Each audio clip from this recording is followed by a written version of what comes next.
கள்ளக்குறிச்சி அருகே கர்ப்பிணி பெண் தூக்கிட்டு தற்கொலை செய்து கொண்ட சம்பவம் உறவினர்களிடையே அதிர்ச்சியை ஏற்படுத்தியுள்ளது. அகரகோட்டாலம் கிராமத்தைச் சேர்ந்த வெற்றி செல்வன் என்பவருக்கும் ஆரோக்கிய ஷர்மிளா என்ற பெண்ணுக்கும் இடையே கடந்த ஆண்டு திருமணம் நடைபெற்றது. ஆரோக்கிய ஷர்மிளா 8 மாத கர்ப்பிணியாக இருந்த வந்த நிலையில் கடந்த சில நாட்களுக்கு முன்பு தனது தாய் வீடான ராயபுரம் கிராமத்திற்கு வந்ததாக கூறப்படுகிறது. இதனிடையே வீட்டில் யாரும் இல்லாத நேரத்தில் ஆரோக்கிய ஷர்மிளா தூக்கிட்டு தற்கொலை செய்து கொண்டது குடும்பத்தினரை அதிர்ச்சியில் ஆழ்த்தியுள்ளது. இந்த சம்பவம் குறித்து வருவாய் கோட்டாட்சியர் விசாரணை செய்து வருகின்றனர்.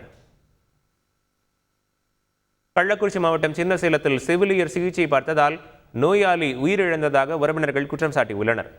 கல்லானத்தம் கிராமத்தைச் சேர்ந்த பாலுசாமி என்பவர் நெஞ்சுவலி காரணமாக தனியார் மருத்துவமனையில் அனுமதிக்கப்பட்டிருந்த நிலையில் அரை மணி நேரத்தில் உயிரிழந்ததாக மருத்துவமனை நிர்வாகம் தெரிவித்துள்ளது. ஆனால் செவிலியர்கள் சிகிச்சை பார்த்ததால் உயிரிழந்ததாக கூறி உடலை வாங்க மறுத்து உறவினர்கள் போராட்டத்தில் ஈடுபட்டனர். சம்பந்தப்பட்ட மருத்துவமனை மீது நடவடிக்கை எடுக்குமாறு இறந்தவர் மனைவி காவல் நிலையத்தில் புகார் அளித்துள்ளார்.